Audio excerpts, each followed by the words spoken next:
Welcome to the Sports Spectrum Podcast, where faith and sports collide. Here's your host, Jason Romano.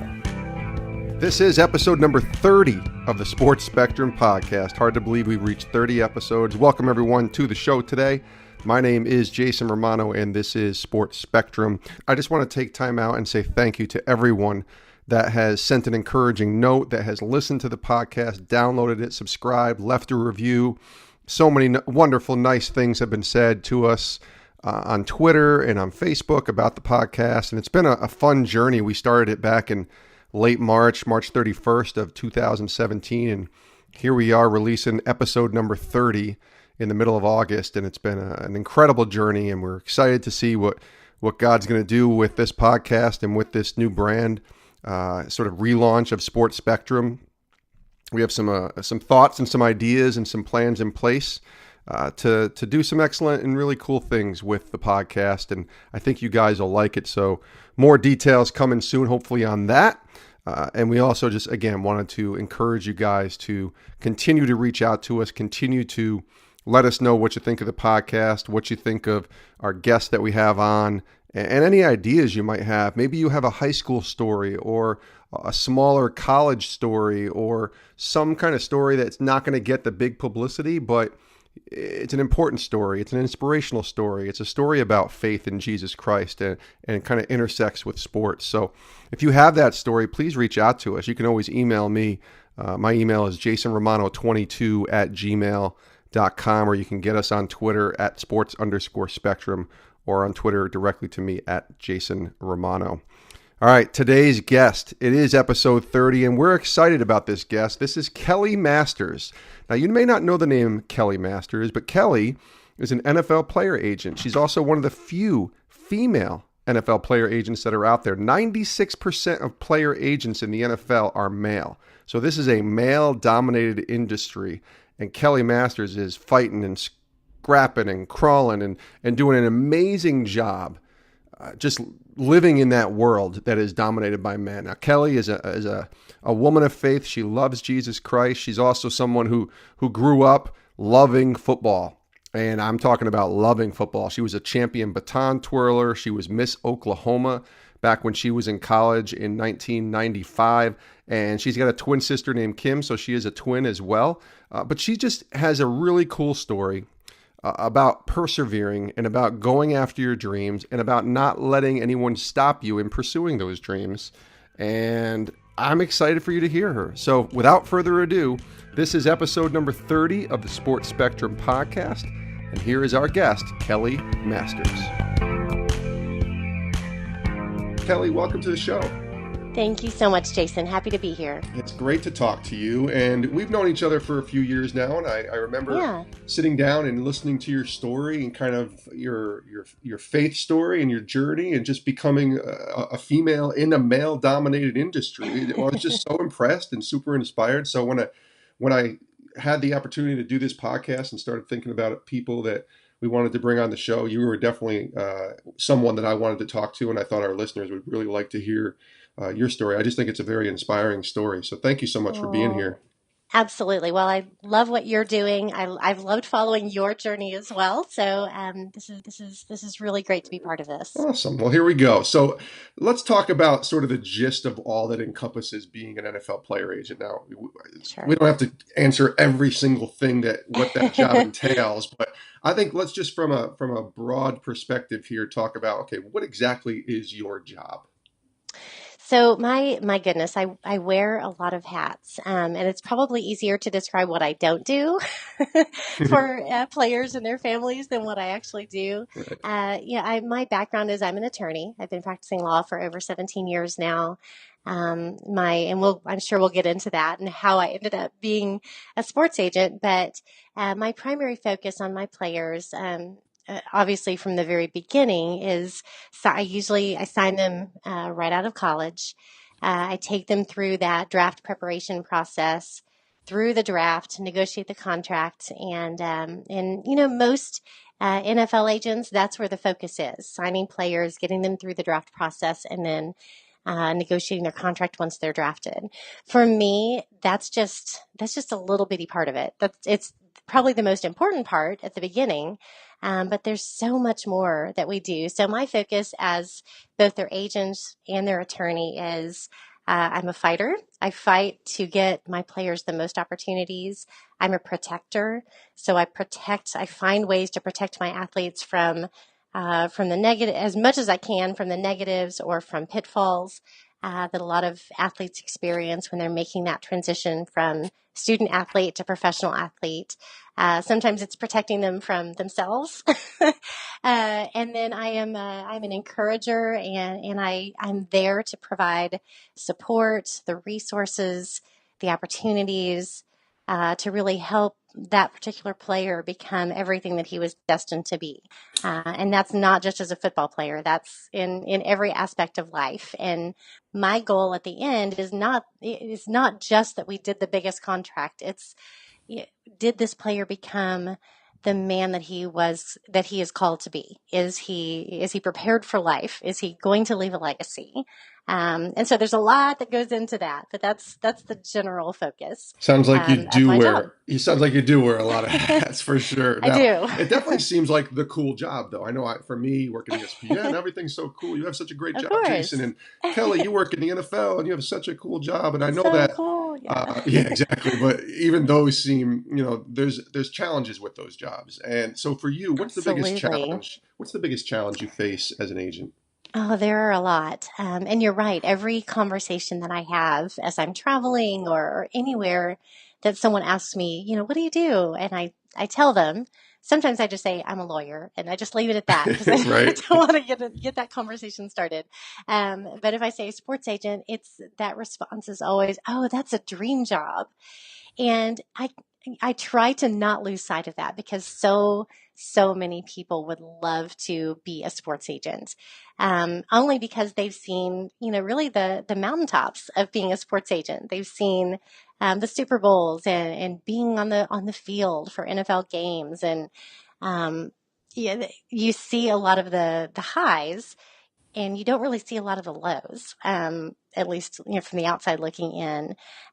Some of the hardest, of course, just from a practical matter, is recruiting is very difficult. I'm not only a woman in a man's world, I'm also independent. I don't. I um, really felt called to build my own agency, which in in business terms made no sense because it is so hard to do that. And it would have been a lot easier for me just to go in house with an existing agency, but I knew that that's not what God wanted me to do. So I've built my own agency and jumped in 12 years ago to recruiting against the big boys Mhm. immediately. And so recruiting is very difficult because you're overcoming, man, woman doesn't matter. You're always going to overcome perception. Can you do this? Do you have the resources? Do you have the know-how? Do you have the experience to represent NFL players? And so that was the biggest challenge in the beginning. It still is. Recruiting is still very, very difficult. I'm a very above board. I don't want to break any rules, and there are a lot of rules that apply to agents. Not just NCAA, but NFLPA regulations, state law, school policies. And so I'm very particular in following the rules, and that's not always the case in this industry. So you're not necessarily competing on a level playing field all the time. But I would say the recruiting is the hardest, and then obviously it's an expensive career to get into. You really have to. For me, it was bootstrapping my own company and living on a lot of faith to get going, Mhm. and to keep battling. And so, on the physical side, recruiting and then funding it, financing it, and then on the spiritual side, it's a dark place. The NFL is fantastic and influential and an unbelievable part of our culture, but there's a lot of darkness there too, just like there Mhm. is in any industry. But it seems like it's overwhelming sometimes in the NFL, and just being fighting to be a light in a dark place. Um, Overall, that's probably the most challenging. Well, I was going to ask you that. How do you not even from because the spiritual and the natural sort of intersect. They just have They to do. as believers, right? So Yeah, they as do. recruiting becomes the most difficult and you see, certainly we're not going to name names, but you see other Right, agents maybe breaking rules or doing something they're not supposed to, and you see that, right. and that challenges you not only just from a flesh standpoint of, come Hmm. on, why are you doing that, but from a spiritual aspect of trying to Sure. just press in. So how do you navigate both of those worlds? A lot of prayer. Yeah. Really seeking a lot of wisdom. I spend a lot of time in the Word, and that's not like, oh, I'm such a great Christian. I read the Bible all the time. I have to fuel up and stay full of the Word because I'm facing daily attacks and I'm facing daily unfair situations.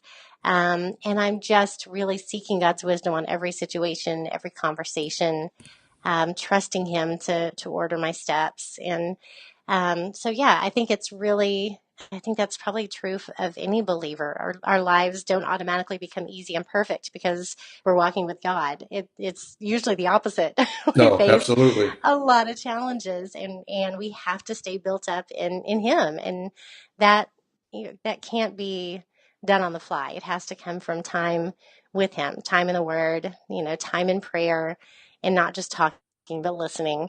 And so for me, that's how I navigate those waters because it's tough.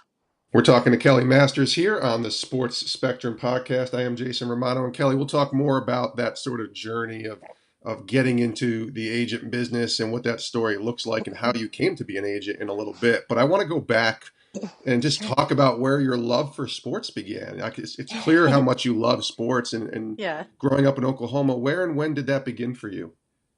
Early, really early. You grow up. You don't grow up in Oklahoma without football being a huge part of your life. Yeah. Just maybe others would differ, but for me, my earliest memories were from football games. I remember going to, my gosh, my first OU football game when I was maybe 3 or 4 years old with my dad. Yeah. I remember I have such vivid memories of just the sights and the sounds and the feelings and the pageantry of the football experience, and then sitting down with my dad, probably again around 4 or 5 years old, and him giving me my first chalk talk and explaining the X's and O's. My dad was a high school football player. He never went beyond that, but he was, and then eventually he went to law school and was in the military. But he was a radio guy when I was young, and so he would call games, and I would go with him. And that's really where my love of football started. I would say it was with my dad, and going to games. It was just such a huge part of our culture and our calendar. I mean, people in Oklahoma don't plan weddings on football game days, so it's just so much a part of our lives. And then my mom's dad, my papa.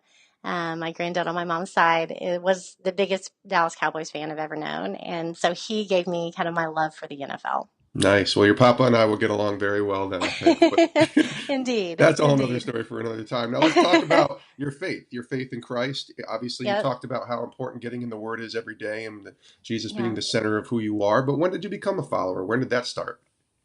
You know, that's another thing about growing up in the Bible Belt in Oklahoma. Everybody kind of says they're a Christian. Mm. Um, Generally speaking, everybody, I sort of identifies as a Christian, and usually, at least is in church a couple of times a year for Right. holidays. That's right. It's a social thing. It's more you go to church because that's what everybody else does. That's what your parents did. And so that's the kind of the culture that I grew up in. I remember being in college and meeting people from either coast, from the East Coast or West Coast, and that was such a foreign concept. You didn't go to church unless you were Catholic. Obviously, you Hmm. didn't go to church on a regular basis unless you really, really had a relationship with God, and that was, I so that that culture is what I grew up in, which is not terrible, but it's also a little dangerous because you make assumptions and you just kind of adopt the faith of your parents without really digging in and pursuing it personally. And that was me. And it's interesting. I can look back and we did the church thing. We would go to church on Sundays. Sometimes on Wednesday nights. I attended a Methodist church early in life, attended a Baptist church, good churches. But I really didn't press in for that personal relationship. I heard that mentioned, but I had no idea really what it looked like. I thought it was just something that was said, but it didn't really become personal for me until later in life. So growing up, yes, I said I was a Christian, but my God was achievement. It was earning the accolades and the respect of other people. And so whether it was trying to please my parents or my coaches, I was such a driven young woman. I was so driven to be the best athlete, the best student, the best leader, the best performer. And so my life became about achievement, and my value became wrapped up in accomplishment. And as we all know, as believers, that's empty. Filling up your life, filling up the need in your life for God with anything but God is ultimately not fulfilling. And so I found myself really at the beginning of law school. So I was about 21, 22 years old. From the outside, I looked like I had accomplished so much with my life. I had checked off every goal that I had set for myself. I was a national champion in baton twirling, world champion in baton twirling. I was the top senior woman at graduation at OU. So all of these, you look at my resume on paper and wow, Kelly's really got it together. And inside, I was just an absolute wreck. I was just an empty shell of a person who lived in a lot of fear. And I felt like I had built up this facade to make everybody think that I had it all together and that I was, this perfectly, put together, talented, person that everyone would want to aspire to be. But inside, I felt completely empty to a point where I just, like I said, I lived in fear every day. I was in fear of failure. I was in fear of the facade falling and people suddenly going, Kelly's really not that smart and she's not talented and she doesn't have her life together, because that's really what was going on. I was Right. a mess Yeah. on the inside and so empty and nothing was fulfilling. I'd been in a relationship after relationship, tried to go that route of finding, if I could just find, the right person, the right guy, then I'll be happy, and chased that, in addition to chasing all of the trophies and the medals and the titles. And it just, at the end of it, I sunk into a really deep, dark place. But I knew it. Yeah, I knew that I was struggling and I needed help. And it's interesting because I remember it becoming really crystal clear to me what was missing. I was in law school. I was engaged to be married, and we had started looking at churches to get married in. And I just realized I had gone to church throughout my life, but it suddenly dawned on me that maybe that's what's missing. Maybe it's that relationship thing that I've heard people talk about. And I remember walking every night back and forth between my apartment and the law library where I studied. And it's silly kind of to admit this now, but I remember during those walks every night looking up at the sky and going, are you real? Are you out there? Yeah. Is there more? That was my question all the time. Was I always kind of question, is there more? Because when I read Bible stories, God spoke to people and God healed people and Jesus did these amazing miracles. And I don't see that in my life. And I don't know if that's still available, even on earth. I don't know if that kind of connection is available and that kind of power is available. Is there more?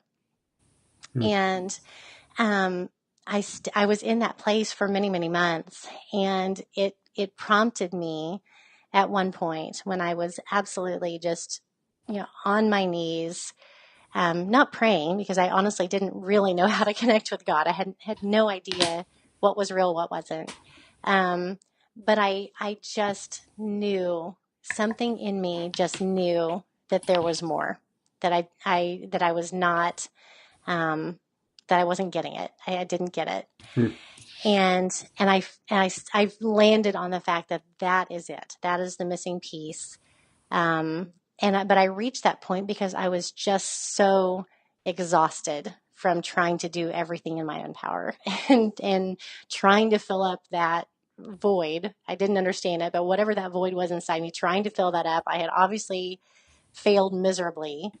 And it started coming together. This is the missing piece. This is something that, I can't take another step unless I know what the truth is. And so I reached out to an old friend of mine. It was actually a baton twirling teacher. And baton twirling had been a huge part of my life until age 22. And I recalled, my mind went back to my first baton twirling teacher who would pray with me. She was a new Christian when she started teaching me baton twirling. She had been the twirler at OU, which was my dream, that I eventually fulfilled. But I remembered when she would teach me, before we would start each lesson, she would pray with me. And the way she prayed and the way she talked about God and talked about who Jesus was in her life, was so powerful. And it was even foreign to me. It sounded kind of weird, actually. But I remember I would go home. This was when I was young, and I would go home to my parents and say, she actually knows God. Like, she personally knows him. She's good buddies she has with some him. sort of hotline. And they would kind of dismiss it as, she's just, whatever. And so, but that stayed with me. That made an impression on me, that someone, really truly knew Jesus, like knew him. But the sad thing is, I kind of walked away from that going, well, that's her. That's not available to me. But it stayed with me all those years. So when I had reached my end and just paralyzed with fear, about everything in my life, about everything in my future, I called her and, I said, I don't know if what you have is available to me, because you've always seemed to have, and it had been years since I had seen her, but I said, the peace that you always had in your life, and the fact that you would ask God questions and he would, basically tell you what you needed to know and direct you, is that available to me? Because if it is, I want it. And I'll do whatever it takes, but that's what I'm missing. And she said, Kelli, I've been waiting for this phone call for almost 20 years. Wow. And I gave my life to the Lord at that moment. That was in March of 1997, so a little over 20 years ago. And I'd like to say that everything suddenly changed inside me. Everything absolutely did. I felt and it's not that our faith should be wrapped up in emotional experiences, but the peace that washed over me, and the weight that lifted off of me, in that moment when I suddenly realized I didn't have to do everything. I didn't have to please everybody. The only person that really, really mattered in my life was Jesus. That changed everything for me. Learning to walk in that while also living in the world is still a process. Of course. And it is for all of us, and nobody becomes perfect overnight. But when Jesus becomes everything and all you need, it changes your perspective. It changes your heart. It changes everything about you, and you become new.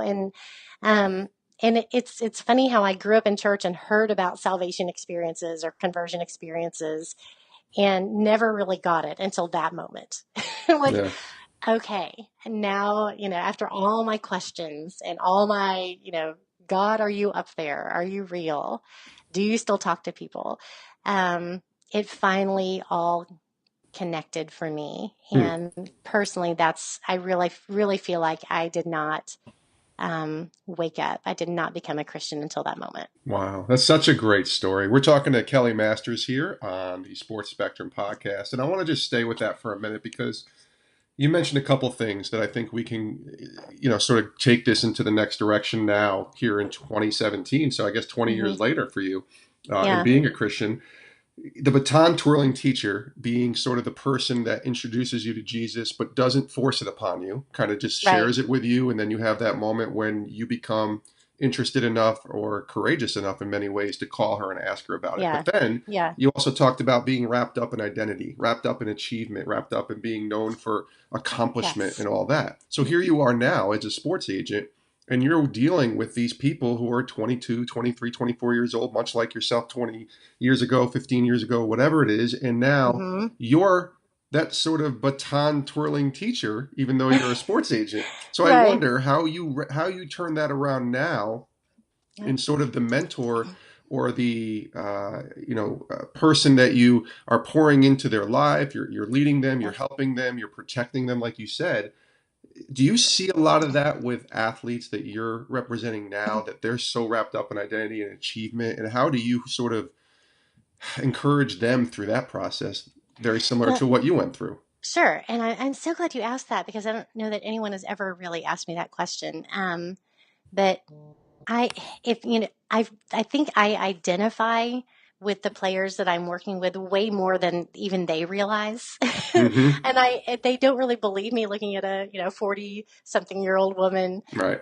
who never played football. They can look at me and say, well, you understand, contracts and the business and the legal side of this, but you don't know what it's like to be in my shoes. And I'll say, no, I didn't play football. I, will never play football. I Right. didn't play football at a high level. Um, that being said, the things that matter, yes, I absolutely understand where you are because the players that I work with, yes, they're 21, 22 years old. They're not quite full-grown adults, but they're not exactly children either. But they have been through, especially in football, they have their entire lives essentially, their identity has been football.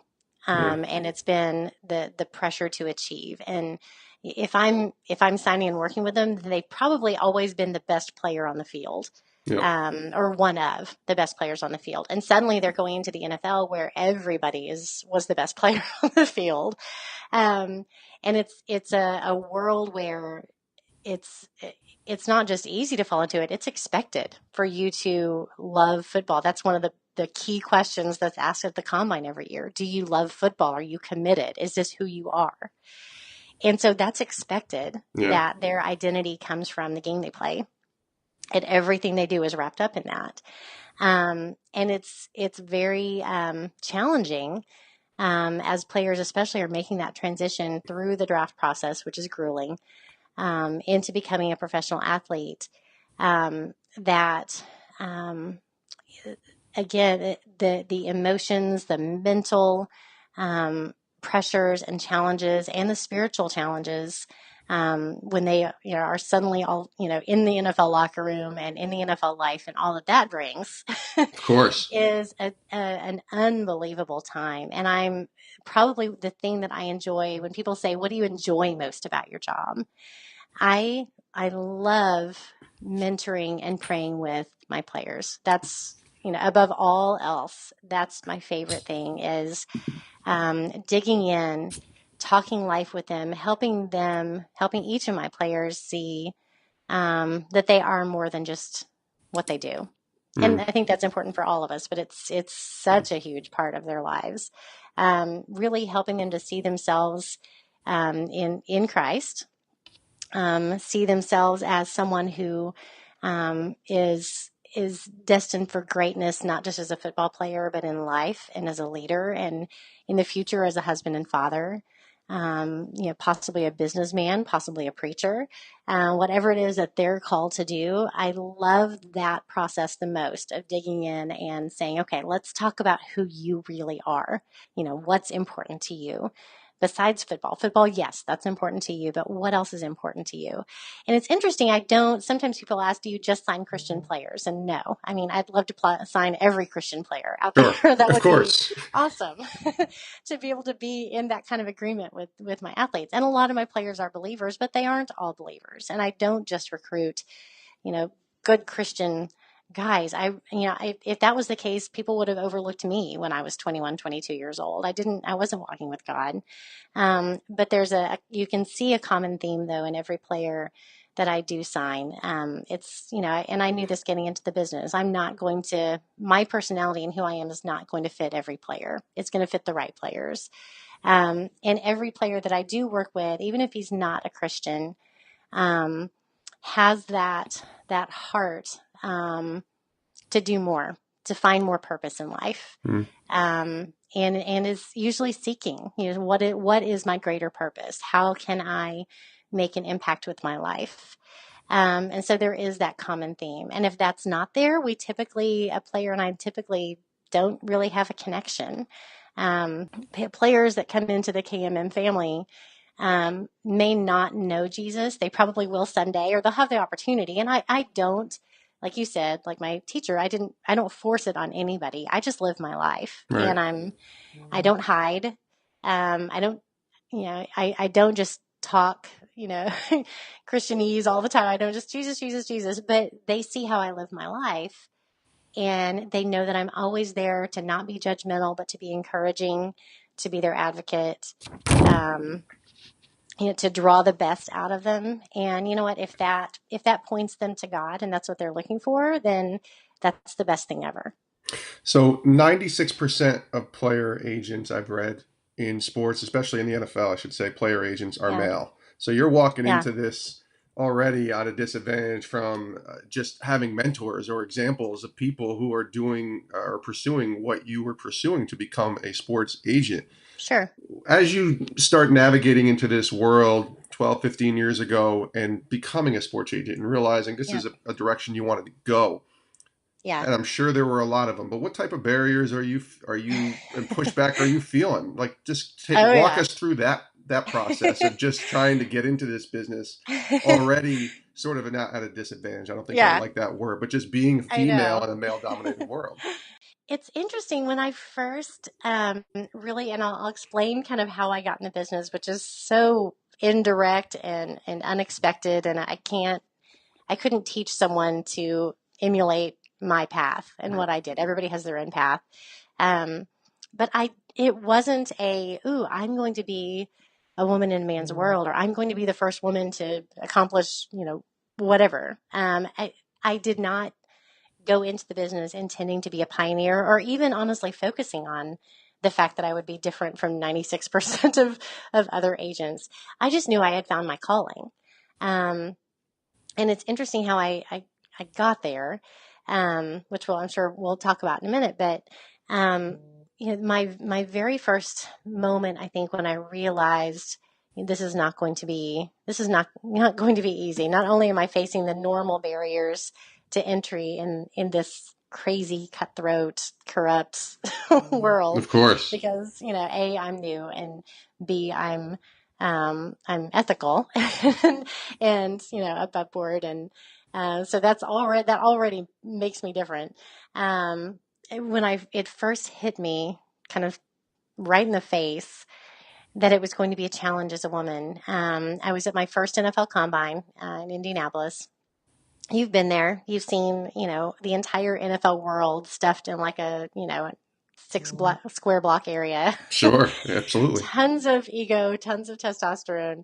I personally love it, but I remember walking into my first one, and I felt like I was the only woman, in the world at that moment. And I walked into the agent seminar, which every year at the Combine, there's one day, and you hear, a lot of media reports coming out about it, but there's one day that all the agents are required to be in a meeting all day long. It's our continuing education requirement. Mm-hmm. But we get all the updates on the business from the NFLPA and whoever they bring in.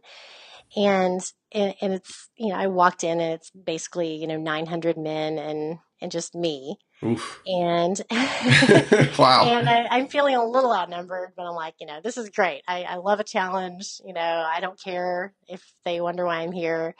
And so I kind of sit down in the back. And then at one point I walked out of the meeting to go take a break, make a phone call. And another agent was standing outside, and he was surrounded by reporters. He was representing one of the higher projected picks for that year.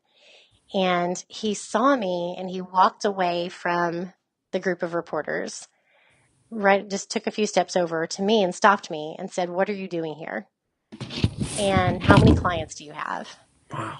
And I kind of looked around and went, who are you? Right. Yeah. Why are you talking to me? And I said, well, I'm an agent, just like you, and I have one client right now. And he said, well, let me tell you. He kind of laughed and said, well, let me tell you why you don't belong here.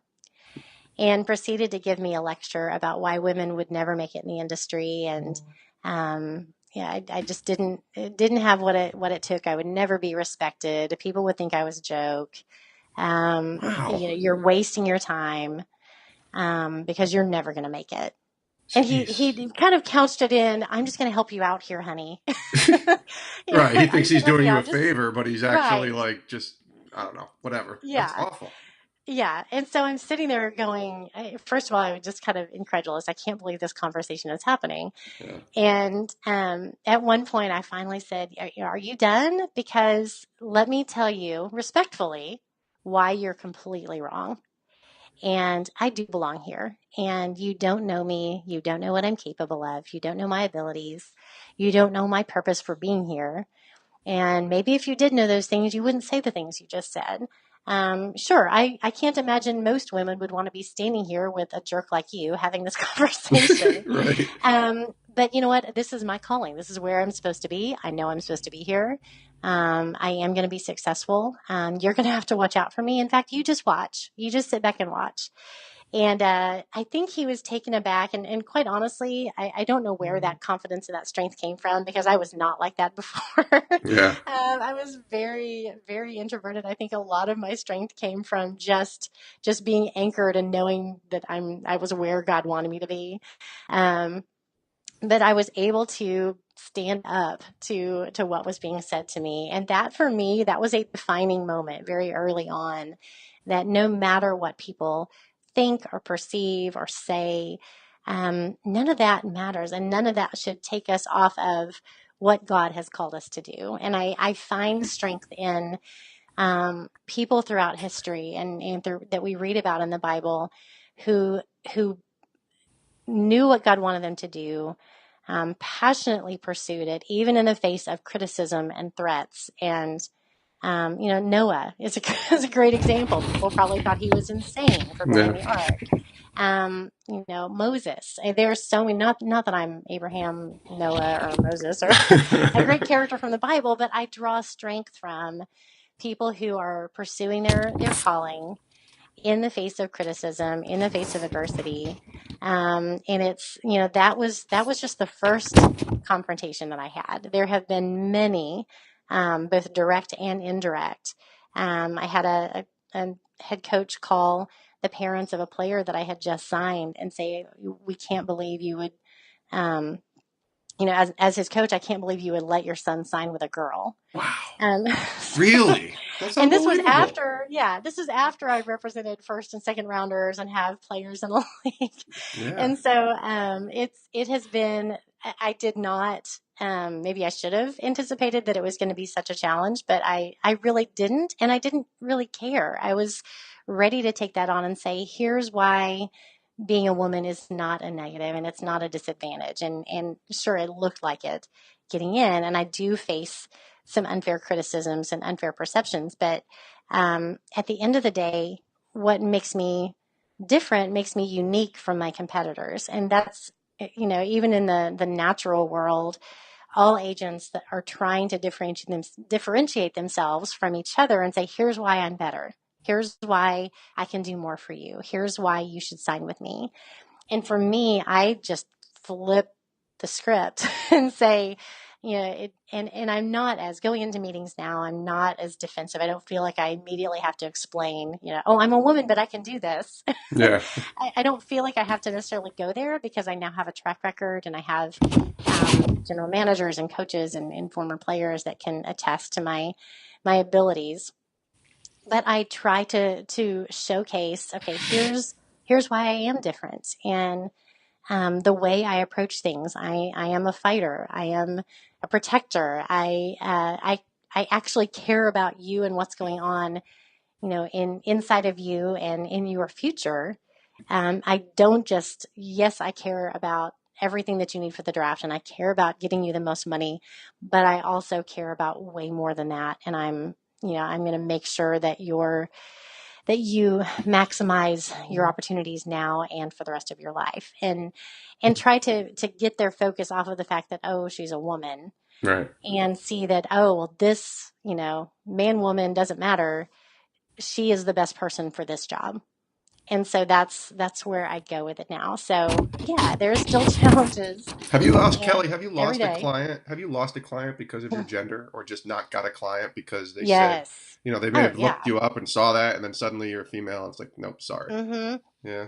What is Well, that and I like? still get at this point, I kind of shrug it off and say, well, if they have a problem with that, then they're clearly not my kind of player. Right. Yeah. That's not going to work. I just was at a school last week for interviews with players, and met with some wonderful players and families, and had a great rapport and connection. And I was talking to the compliance director, and he was explaining to me, and without even missing a beat, he said, "Well, his parents really, really wanted to meet with you, but he just couldn't get over the woman thing."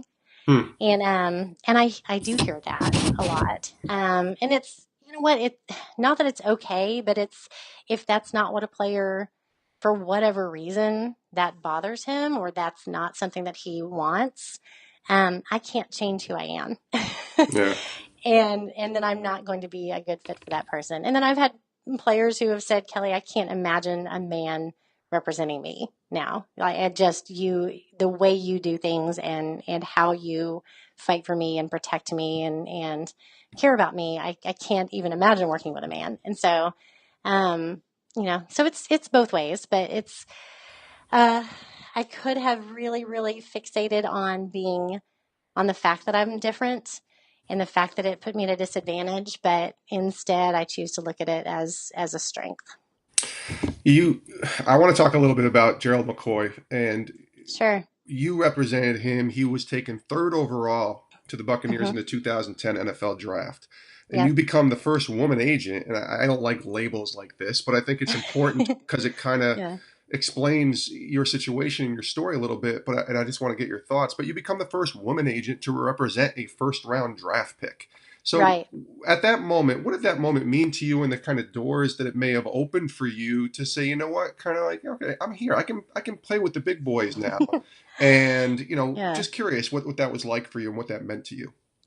It was a very, it's funny because I look back now, and I didn't, it seemed like such a personal battle to get to that point, that I honestly didn't think about the ripple effect that it would have. Maybe I should have, and I kind of feel bad that I didn't. Mm, I wasn't fighting for all women's rights to right. be NFL agents.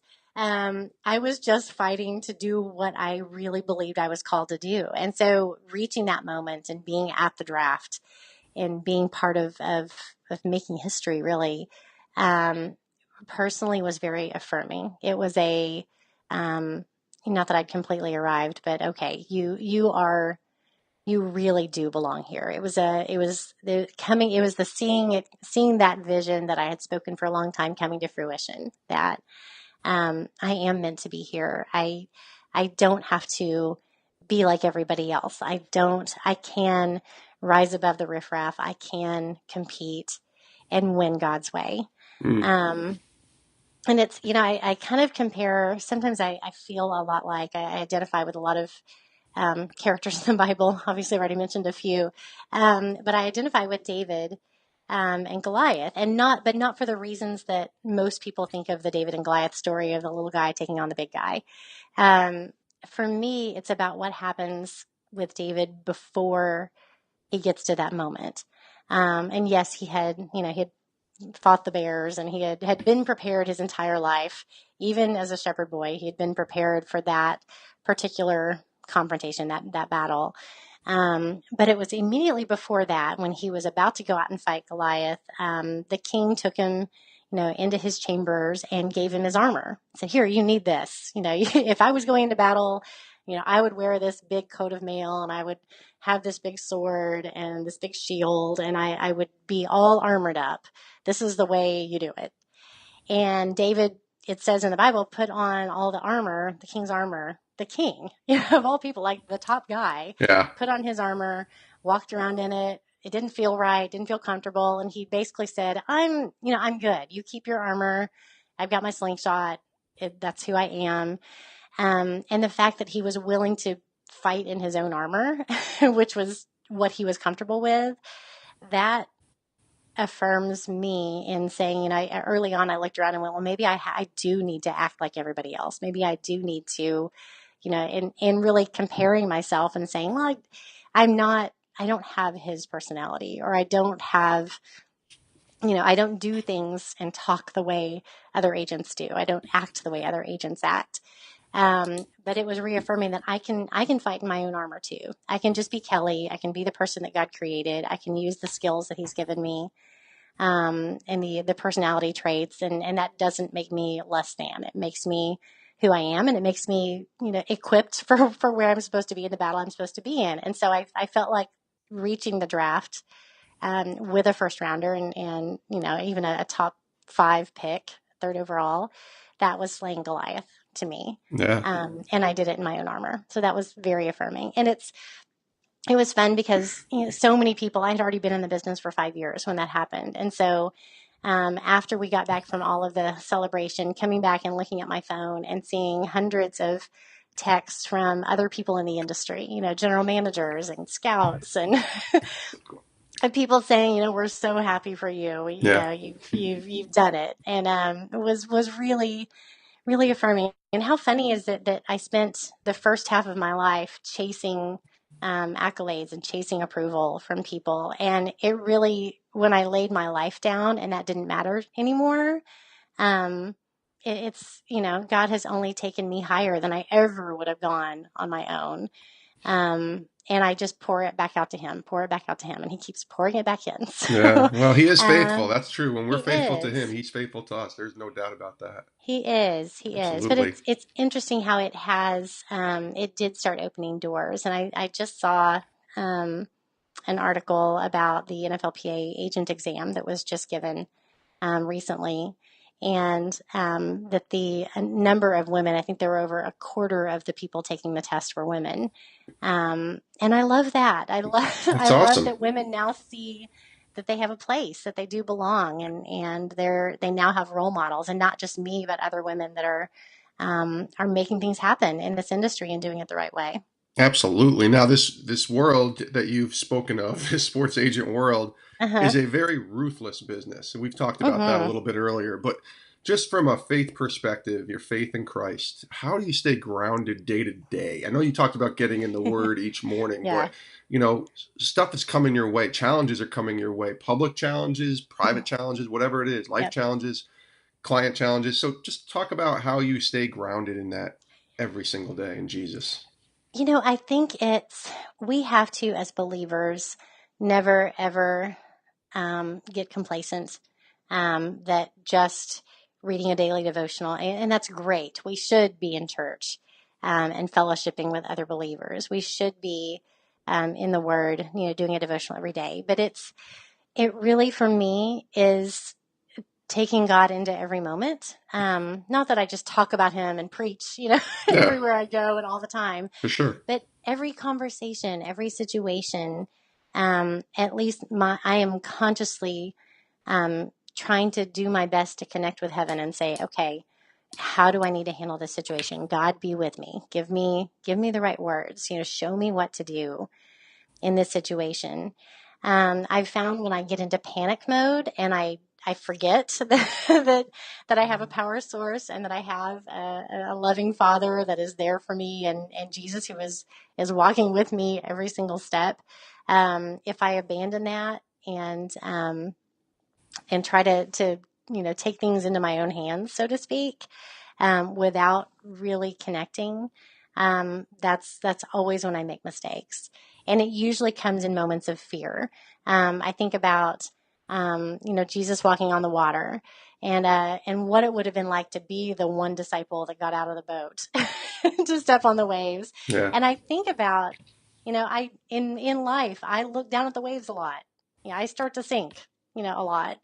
Um, but when you do keep focused, and what that actually looks like practically speaking, keeping your eyes on Jesus, even in those terrifying moments when you're trying to walk on water and you're sinking, which I feel like I do that every day. Trying to walk on water, start sinking. It really is turning my attention, my heart, my soul, my mind to reconnecting with God in that moment, and saying, going a lot of times to the word, or to the word that I have kind of stored up in my heart, of how is God leading me in this moment? What does he want me to do here? And when I feel like I'm not alone and I'm not handling everything in my own strength, it's amazing how much peace that brings. And you make a lot better decisions, and you're a lot stronger when you're in a place of peace and joy. And when you lose that joy, or allow your peace to be taken from you, um, it's not you don't make good decisions, and you don't accomplish the things that you really could accomplish otherwise. So it's, joy really is strength. And the word Mm-hmm. says that. And we have to remember that. And when I get in those moments when I'm so overwhelmed or so frustrated, um, or even in panic mode. And I got into a place where I kind of lived in crisis mode every time, because there are so many daily things that can come up and happen, that it's easy to fall into that, constantly living on that adrenaline and that crisis. Um, but I realized that was sapping my strength and sapping the power that is really available to us as believers. So that was a big one for me. No, that's great. And I loved hearing sort of because that I always ask the question, what's God teaching you right now? That's kind of the last question I ask in the podcast, but you really just Right. answered it. And I think it's a fantastic statement of where you are and staying grounded in your faith. Well, let me ask you this. We'll finish up with this. If you're looking back and you see 23-year-old Kelly Masters, Mm-hmm. and even more than that, you just mentioned that a quarter of the people that are taking the exam to become a sports agent are female. So that's wonderful. So a Yeah. 22-year-old, it could be 22-year-old Kelly, or it could be 22-year-old Sarah Romano, my daughter, who knows, that Mm-hmm. wants to get advice from you about entering this business, or even just trying to achieve your dreams, or going for Right. whatever it is you're trying to accomplish in life. What would you tell them? What would you tell the younger female Mm. aspiring to follow in the footsteps of Kelly Masters? What would you tell Oh, wow. Again, I would probably need a lot of time, them? but Yeah, we got an that, hour, Kelly. We're good. so, I wish I could go back, at least to myself. I would go back and say, uh, don't be afraid. If fear is going to be your biggest enemy, excuse me, and fear does come from the enemy. Obviously, it's fear is definitely not God. God is not in fear. So don't be afraid.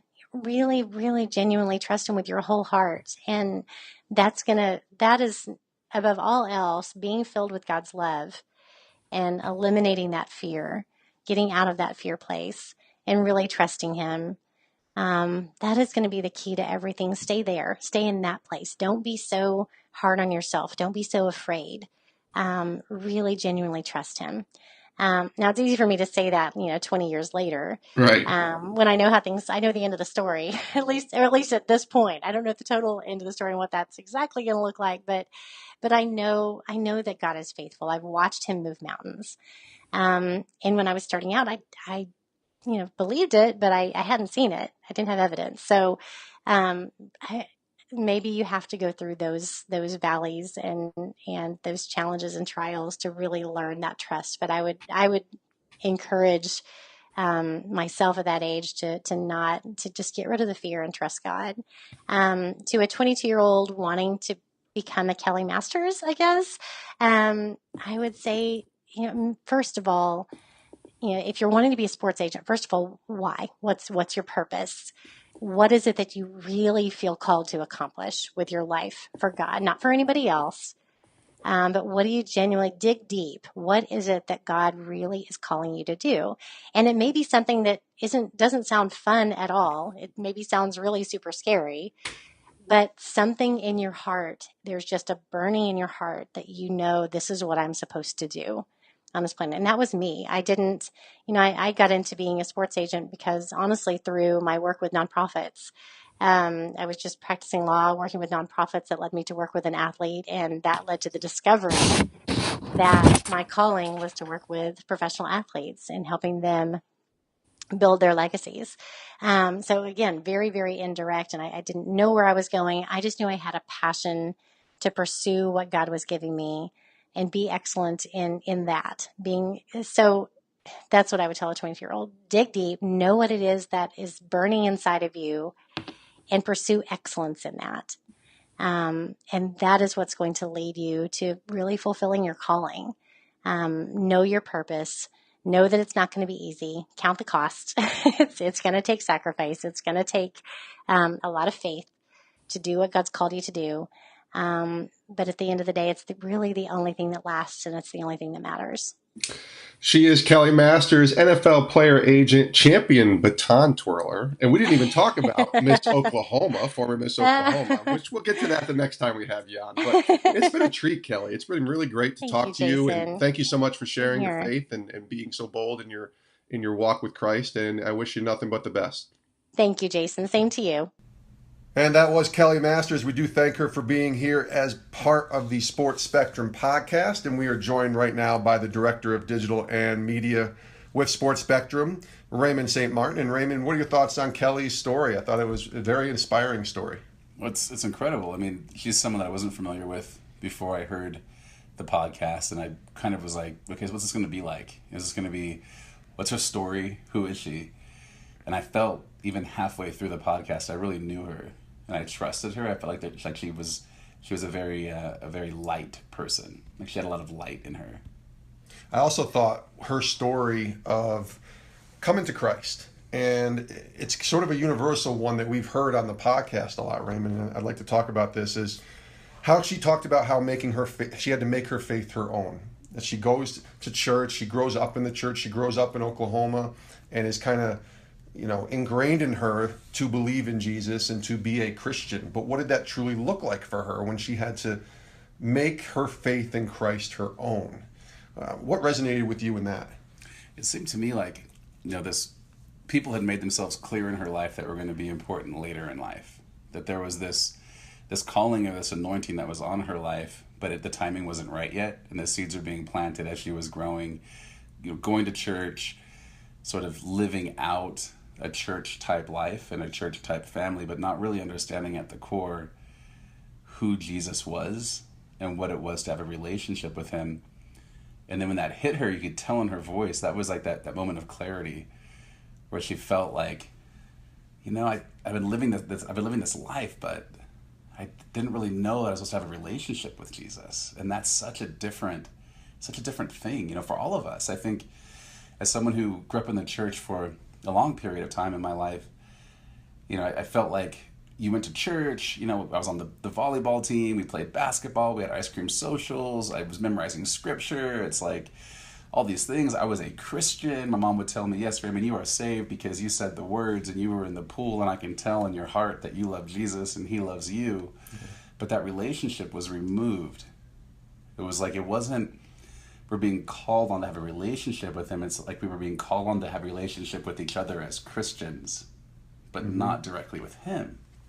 And I feel like, over time as my life grew and I ran through life and kind of tried to blaze my own path, that what being a Christian, truly a follower of Jesus is, became super clear to me the moment that I truly recognized Jesus and said, yes, I love you.